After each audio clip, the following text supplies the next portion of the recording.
So इथे किती मोठमोठे घट आहेत केळ्यांचे आणि अशी किती दुकान आहेत. सो आता 2 वाजायला आले आहेत आणि आता फायनली मंदिर प्रशासनातर्फे थोडीशी हालचाल दिसत आहे. ॐ नमः पराय शिवात्मने वेतालाय नमः।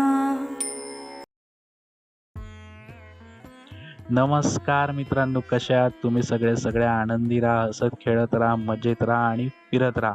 आणि वर्षातनं एकदा का होईना आपल्या गावच्या देवाला व घरच्या देवाला नक्की भेट द्यावं, त्याची आठवण करा.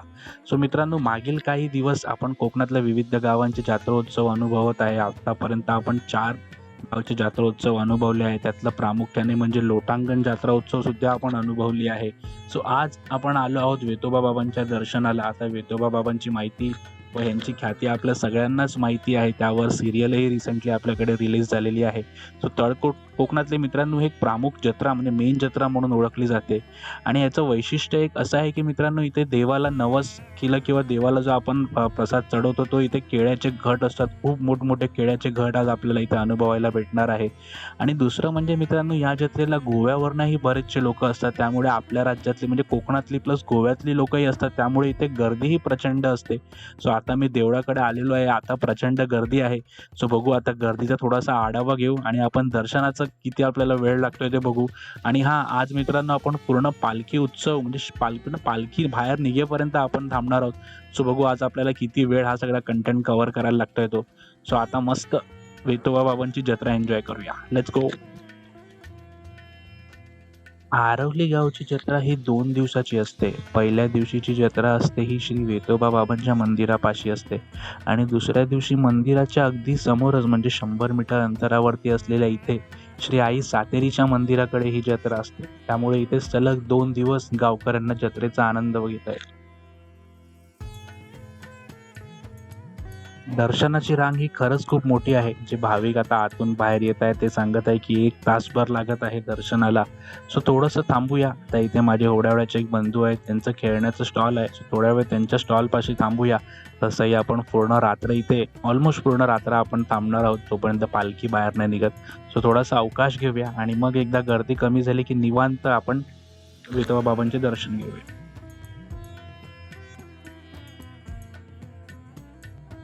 सो आता हातात थोडासा वेळ आहे. सो म्हटलं आता इथे जे बाजारातले दुकान आहेत त्यांचा थोडंसं फेरफटका मारू. तो यंदाच्या जत्रेमध्ये आपण एक ट्रेंड खाद्यपदार्थाचा तळ कोकणातला बदलणारा आपण पकडला होता. तो म्हणजे इथे सध्या आता चायनीजचे स्टॉल आपल्याला सगळ्याच जत्रेमध्ये आपल्याला जास्त बघायला भेटले होते.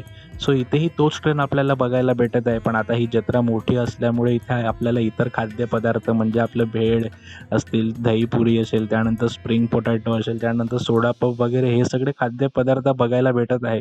पण सगळ्यात जास्त स्टॉल कशाचे म्हणायचे तर ते आपल्या चायनीज मंचुरियनचेच आहे. सो माझ्या पर्सनल मते मित्रांनो, हे बदलतं ट्रेंड थोडंसं शरीरासाठी हानिकारक आहे. बाकी आपल्याला या बदलत्या ट्रेंडबद्दल स्पेशली काय वाटतं याबद्दल कमेंटमध्ये नक्की थोडंसं मला लिहून कळवा.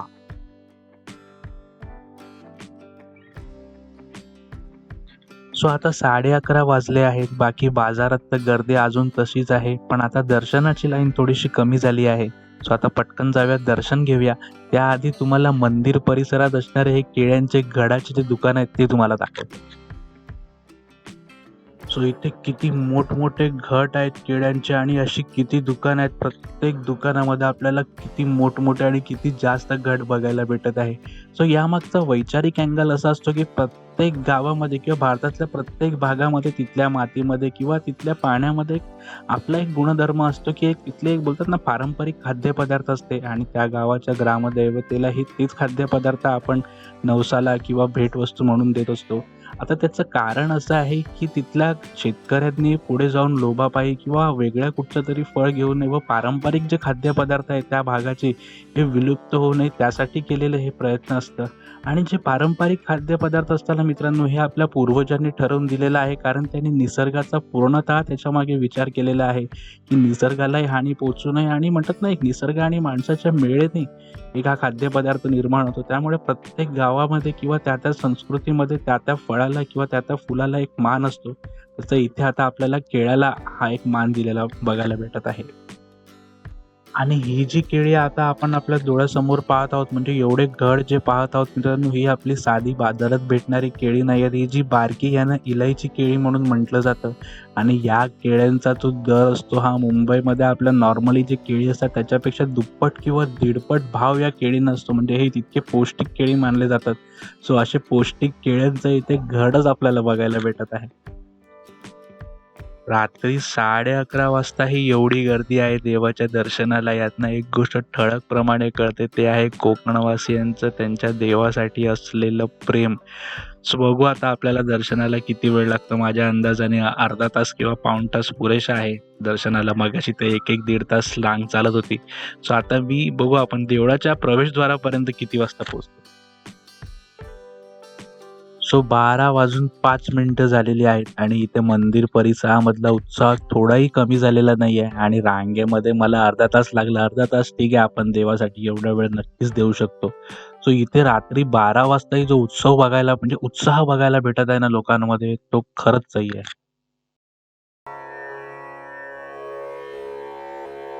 ॐ नमः पराय शिवात्मने वेतालाय नमः। ॐ नमः पराय शिवात्मने वेतालाय नमः। ॐ नमः पराय शिवात्मने वेतालाय नमः। ॐ नमः पराय शिवात्मने वेतालाय नमः। ॐ नमः पराय शिवात्मने वेतालाय नमः। ॐ नमः पराय शिवात्मने वेतालाय नमः। ॐ नमः पराय शिवात्मने वेतालाय नमः। ॐ नमः पराय शिवात्मने वेतालाय नमः।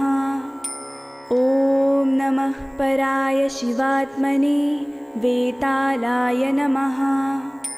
ॐ नमः पराय शिवात्मने वेतालाय नमः। ॐ नमः पराय शिवात्मने वेतालाय नमः। ॐ नमः पराय शिवात्मने वेतालाय नमः। ॐ नमः पराय शिवात्मने वेतालाय नमः।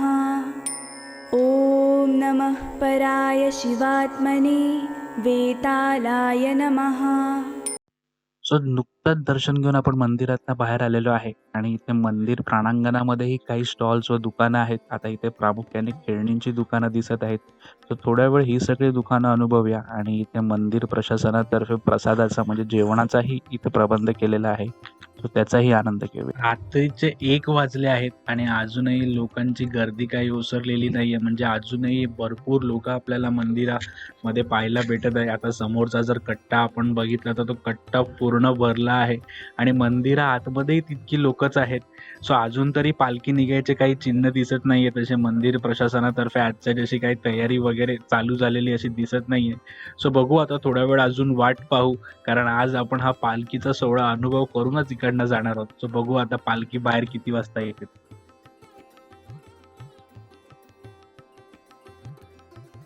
आज 3 डिसेंबर आहे आणि आता अजूनही कोकणामध्ये पावसाच्या हलक्या सरी बघायला भेटत आहेत. सो आता इथे जे स्टॉल ओनर आहेत त्यांची थोडीशी तारांबळ उडालेली आहे. सो आजच्या या पावसाचं मुख्य कारण आहे आपल्या बंगालच्या खाडीमध्ये जे चक्रीवादळ निर्माण झालंय किंवा त्या पट्ट्यामध्ये जो जोरदार पाऊस चालू आहे पूर्व भारतामध्ये, दक्षिणच्या पूर्व भारतामध्ये, त्याच्यामुळे आपल्याला कोकणामध्ये थोडासा आज पाऊस बघायला भेटत आहे. सो आता 2 वाजायला आले आहेत आणि आता फायनली मंदिर प्रशासनातर्फे थोडीशी हालचाल दिसत आहे. ती म्हणजे आता मंदिराचे व्यवस्थापक मंडळ आहे त्यांनी आता म्हणतात ना दीपस्तंभ जो आहे तो आता प्रज्वलित करायला घेतला आहे. हळूहळू कामं आता चालू झाली आहेत. सो आता दीपस्तंभ प्रज्वलित झाला म्हणजे माझ्या अंदाजाने एक 10-15 मिनिटांमध्ये आपला पालखीचा सोहळा हा चालू होईल.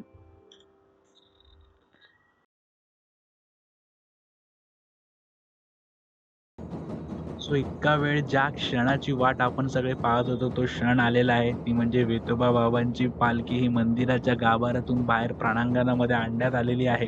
सो आता इकडनं आपला पालखी सोहळा म्हणजे पालखी उत्सव आता चालू होतो विठोबा बाबांचा. सो चला तर मस्त पालखीमध्ये विराजलेल्या विठोबा बाबांचे दर्शन घेऊ, त्यांचे आशीर्वाद घेऊ आणि आजचा इथे आरवलीचा पालखी सोहळा एकंदरीत हा कसा असतो हा सगळा ह्याचा अनुभव.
सो रात्रीचे 3 वाजले आहेत आणि पालखीने अर्धी प्रदक्षिणा पूर्ण केलेली आहे. सो इथे एक वैशिष्ट्य आता माझ्या लक्षात आले, की इथे आता फटाक्यांची आतिषबाजी केली जाते. पालखी मार्गस्थ आहे त्या मार्गावरती म्हणजे मंदिराच्या आतमधल्या परिसरामध्ये.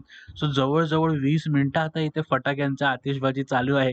सो चला थोड्या वेळ आपणही मस्त फटाक्यांचा अनुभव घेऊया.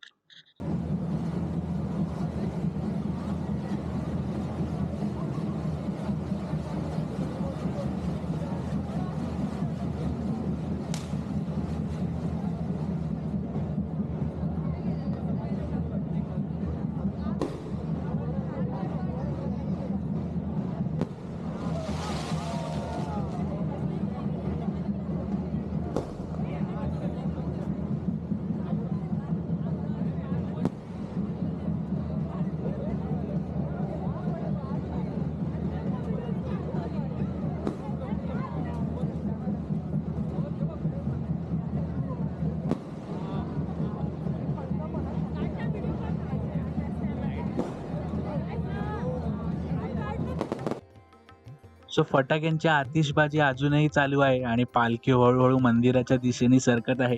सो आपणही एकदा पालखीत विराजलेल्या विठोबा बाबांचे दर्शन घेऊया आणि विठोबा बाबांच्या चरणी हीच प्रार्थना आहे, की विठोबा बाबा आपल्या सगळ्यांचे ही दुःख, कष्ट हरून घ्यावे. आपल्या मागे कसली इडापिडा, आलाबला असेल ती सगळी टळून जाऊ आणि विठोबा बाबा आपल्या सगळ्यांच्या पाठीमागे खंबीरपणे उभे राहू आणि आपली सगळी स्वप्न साकार करण्यात विठोबा बाबा आपल्याला मदत करो.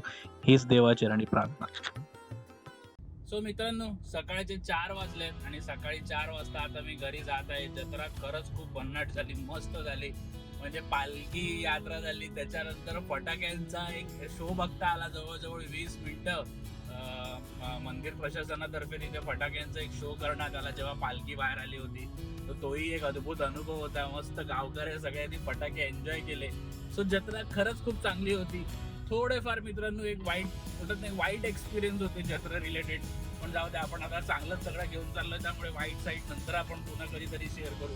सो ओव्हरऑल मित्रांनो, तळ कोकणामध्ये इतकी प्रचंड गर्दी, म्हणजे शेवटी बोलतात ना, पालखी निघेपर्यंत लोक मित्रांनो तिकडे थांबली होती. सो खरंच खूप भारी व भन्नाट एक्सपिरियन्स होता, मजा आली. आणि किंबहुना मित्रांनो, माईट बी माझी ही शेवटची जत्रा या सीझनची कोकणातली. माझं प्लॅन आहे की नेक्स्ट विकेंडला मुंबईला निघायचं वगैरे.